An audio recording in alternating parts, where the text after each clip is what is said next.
Welcome. Today we are going to be discussing the factors that affect the strength of adhesives. In adhesive technology or manufacturing, strength is everything. We all know that if you provide even the cheapest adhesive or it doesn't have tack strength or it doesn't have bonding strength, you are just doing rubbish. Most people ask me sometimes, they say, why is it that my adhesive is not strong? Why is it that it's not tacky? Why is it that it is not uh, doing this or doing that, or that it peels over a short period? It doesn't really stay as long as it should. So adhesives peel in presence of temperature. When you have an increase in temperature, notice that the adhesive is peeling, and lots of things like that. So I'm going to be discussing. It's going to be more of a discussion class today, but we are going to demonstrate just little. We're going to demonstrate one or two of those factors so you know what we are saying. Now, the first thing that causes weakness or perceived weakness in adhesive is the substrate. You see, most adhesives are formulated for particular purpose. Example is the wood glue, the white glue we use in woodworks. Those kind of glues are, although I don't have them here and I have not made any one, so you just have to know the white glue we're talking about. They are formulated especially for woods. You use them in joints and things. This wood, the substrate is wood surface. They are specially designed for wood surface. If you use this same adhesive for, say, leather, you cannot have something good with it. If you use the adhesive for, say, mattress, maybe trying to bond mattress to wood in upholstery making and the rest of them, you're not going to have a good bonding. The same thing if you try to use the wood adhesive to say you want to join metal to glass or glass to glass or glass metal to metal or even plastics, you're not going to have a good adhesive or adhesion. You're not going to have a good bonding strength. You're not going to have anything. In fact, it's going to peel off. The same thing happens when you have a particular adhesive that's designed for one particular purpose and then you decide to use it for a certain substrate that is not designed for. It is going to affect the strength of the adhesive. It's not going to bond. So number one factor is the right substrate. Then number two factor is the solvent, your choice of solvent. Today is not the making adhesive day, so I don't have more solvent here, but I'd like to have some, but it will be of no use. So your solvent matters in adhesive formulation. What kind of substrate? And this is what most manufacturers may not really be thinking, or maybe I don't know, but it happens a lot of times. If you use the wrong solvent for the right adhesives, it will not be effective. The bond strength will reduce. You understand? The strength of the adhesive will reduce. This is because there are some solvents you use. The solvent is supposed to be able to interact with both the components of the adhesives and the substrate. When we say substrate here, I'm sorry. I know most all of us are not chemists. When we say substrate, is just the reaction area. Like here, you see all this thing we did from the last adhesive we formulated, and then they reacted and then they gummed or they glued to this surface. This surface is called the substrate. If I intended to use this surface to gum, the surface you gum together, or you apply adhesive and then you react together, you gum them together, is what we call substrate. Okay. If it's other sciences, they'll tell you it is the phase of reaction, or whatever plate, whatever thing you use to react is called substrate. But in this particular class, substrate is simply any object you want to glue together. That is your substrate. Okay. So I was saying that the solvent has to be able to interact with the substrate as well as the components of the adhesives. So these are the factors. So sometimes if you have a solvent that does not interact with the substrate and interacts only with the components of the adhesives, you find out that along the line it is only going to, it's going to peel. Seriously, it's going to peel because these interactions are just important. There is a way it interacts with the substrate and then makes it able for the adhesive components to penetrate it. You see, adhesive is a lot of things. There are a lot of chemical reaction that goes on before adhesive is achieved, or adhesion is achieved. And if you don't understand the mechanism of these reactions and how these things go, you'll find yourself having difficulties in creating the perfect adhesive for a particular purpose. I'll explain this more when I go to the last part, which we are going to demonstrate today. So I encourage you to follow up this video to the last. And if you're not subscribed to our channel, please subscribe and refer us to your friends, and give us thumbs up if you like the video. If you don't like the video, no problem. You can just post your comment, tell us what video you want us to make, and we're going to make it for you. And like I said before, if we continue growing and we get to a point where we'll have up to 1,000 or 10,000, I will be sharing secrets that nobody can give you, even if you pay a huge amount of money. But I'll share those secrets to you for free, seriously. So go ahead, subscribe, and tell your friends about our channel so we can have lots of real life scientific interactions, not just the book studies, but the practical approach to most science reactions. We'll have it in that last one. That's the truth. I promise you that. So the substrate is the first, the solvent is the next one. Your choice of solvent matters. Like, there are some adhesives that you'll be formulating, like if you're formulating a PVC adhesive, or what you call contact solvent. I think that's what they call it in the general market, but we'll call it PVC adhesive or plumber's adhesive. You know what I'm talking about. It's used to glue PVC pipes together. Let me get something like that so you know what I'm saying. Okay, if you are designing a solvent, adhesive for something like this is a PVC material. We use it in plumbing, right? I just got this from the lab, and from the side of the lab. You are going to be needing a solvent that must have a way of dissolving this particle, this surface, along with the surface. So the solvent has to interact with this. Here, this is the substrate now, right? It must be able to dissolve this a little, and then so that when you fuse it, when it dissolves, the dissolution, they will form a new reaction and a new bond entirely. But if your solvent is not able to dissolve this, seriously, it's not going to work. So we manufacture such adhesives too, and like I said, you have to really be solvent conscious. This is the second part or second reason why your adhesive may not be strong. Then the third reason is the resin. Choice of resin. Now if you go to the internet and you sometimes when I see things in the internet, I'm just laughing. I say, these guys talk as if they've never had a class or had a meeting or anything in the lab before. I tell you that the resin is used to stop the solvents from evaporating, chemical. You see lots of things like that, but it doesn't always work like that. Resins are basically used to improve adhesion. Okay, resins are basically used to improve adhesion. And then the choice of resin matters. What kind of resin are you using? There is a resin for every adhesive. The resin I use for glass and metal adhesive cannot be the resin I use for leather adhesive. The resin for leather adhesive cannot be used for, it's not a resin for wood.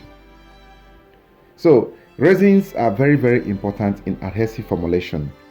If you don't know about the use of resins and how they react or what they do, then your production will be very, very, affected.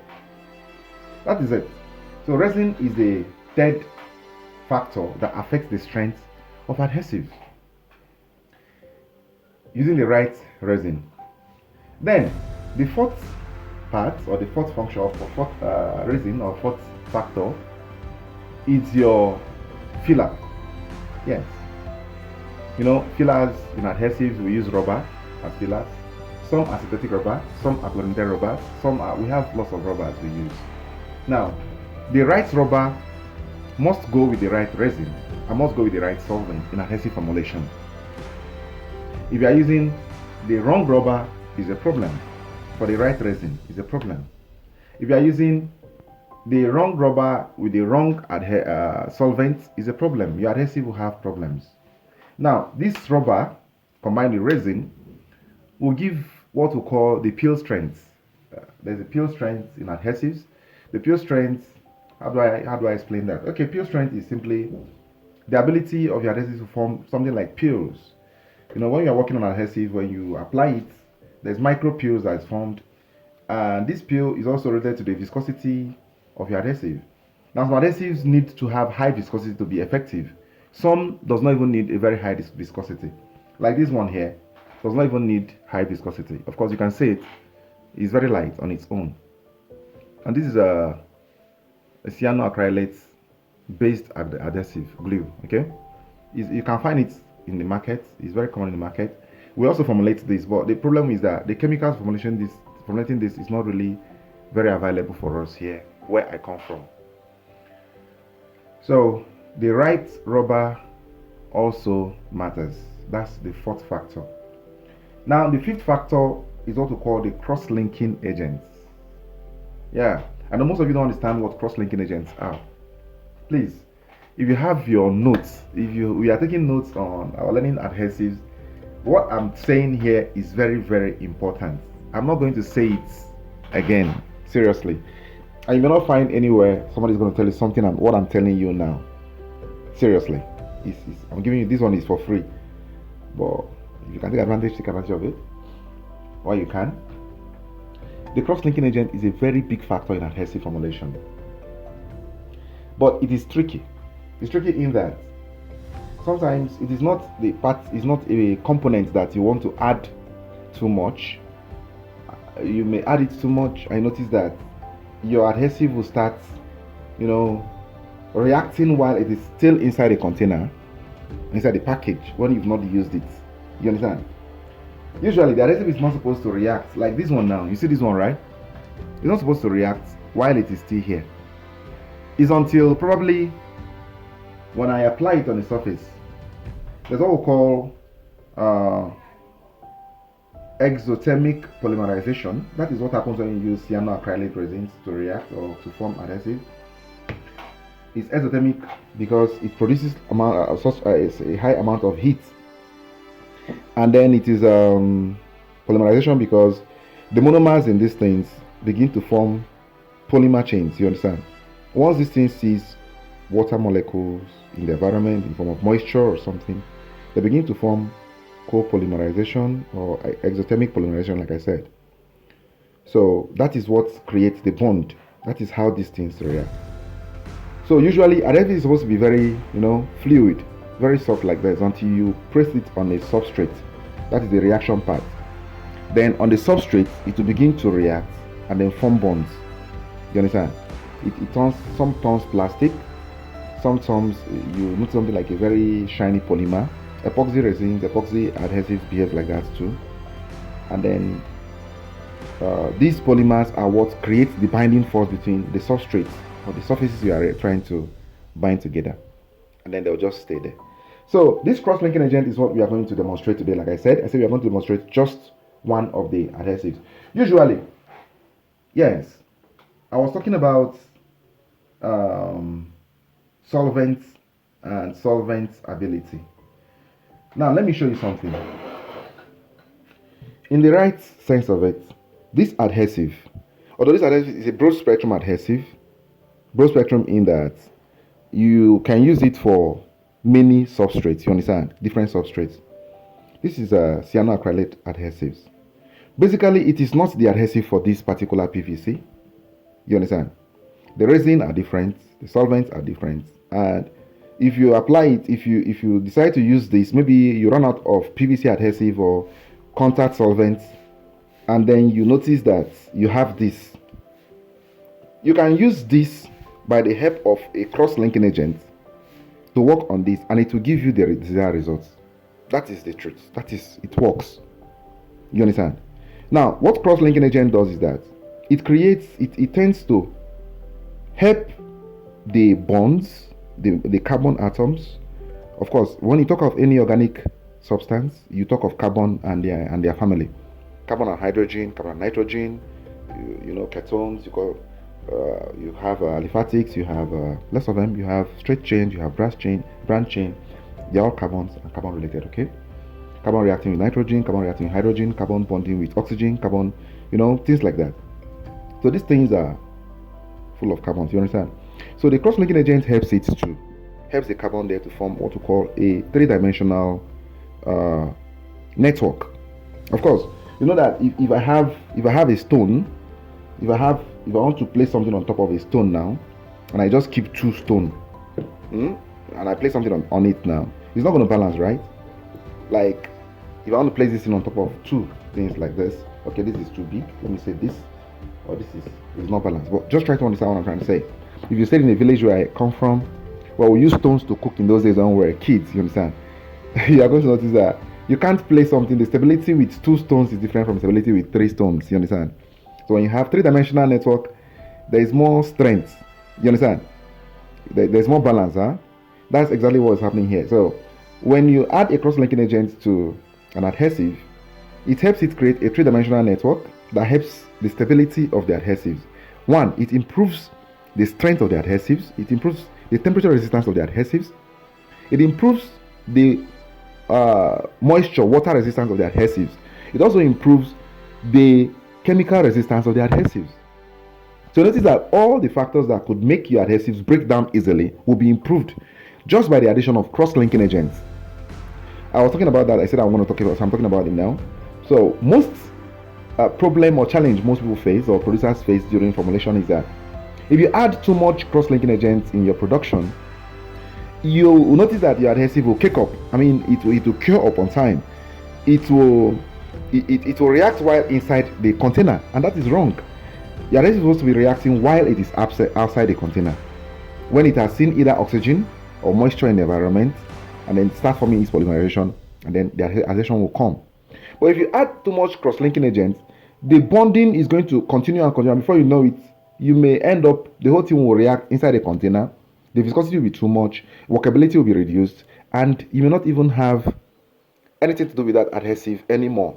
Once you get it, you just destroy the adhesive. So what some of the producers do, like if you have seen a PVC or epoxy glue, acrylic glue is like that too. You have an AB part. I'm talking of this glue. If you have been to a car mechanic or auto garage where they use this kind of glues a lot, you see them. There is one that is in one pack, is called a A. The next one is in the other pack, is called a B. Now, what you have in that pack, the one is the main adhesive. The next one is the cross-linking agent, or which can also act as a hardener. Yes, you call it hardeners. That's what they call it most times in the market. So when you want to react, you react it at the substrate reaction level there. That is where you add your cross-linking agent. And when you add such cross-linking agent right there, you notice that the polymerization will just start forming there. The adhesion will start. But if you don't add the cross-linking agent, you notice that it doesn't cure fast. And when it cures, it doesn't even, create enough bonding strength. I don't know if you understand. It doesn't create that bonding strength. It doesn't create that heat resistance that is required of it. Like if you were trying to fix the radiator of a car, or maybe the glass of a car, or the rear windscreen, or whatever you call it. If you don't use it, if you use this kind of bond, that AB gum, and decide not, okay, let me just leave it to cure over time by itself. The temperature of the sun alone, if you are in a tropic area like Africa, will melt the adhesive. So this cross-linking agent helps to create that dimensional network I'm telling you about, that three-dimensional network I'm telling you about, and makes the adhesive more stable, resisting both temperature, water, and chemicals. So I hope you understand these things now. So like this particular adhesive, the last time we formulated it was a very long time ago, and that was when we came across the chemicals components used in producing it. It's a very simple. This is one of the simplest adhesives to produce. Cyanoacrylate resin cyanoacrylate based adhesive. It's very simple to produce, but the problem is that the reacting agents are not, the component agents are not always very available. So I was thinking, and we are working on a particular on this cross-linking agent.